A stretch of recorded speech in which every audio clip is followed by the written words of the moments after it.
রমাজানের প্রস্তুতি নাম্বার 1, আমার সেটা বলেন। রমাজানের প্রস্তুতি নাম্বার 1 হচ্ছে যত দুনিয়াবি কাজ আছে সেই কাজগুলোকে কমিয়ে ফেলবো। দুনিয়াবি কাজগুলো কি করব?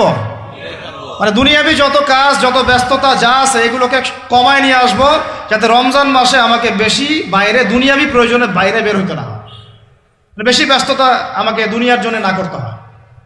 মনে করেন যে আপনি চাইলে এখন যদি সামর্থ্য থাকে রমাদান এবং ঈদের বাজার করে রাখতে পারেন, কারণ লাইলাতুল কদর নষ্ট করে ঈদের বাজার, আর রমজানের অনেক রুহানিয়াত নষ্ট করে দেয় দুনিয়াবি বাজার ঘাট, তাই না? সবার সামর্থ্য হয় না, কিন্তু বড় বড় যে বিষয়গুলো আছে, বড় বড় খাবার, মৌলিক খাবার, এগুলো আপনি 2 মাসের জন্য বাসায় রাখতে পারেন যদি সামর্থ্য থাকে।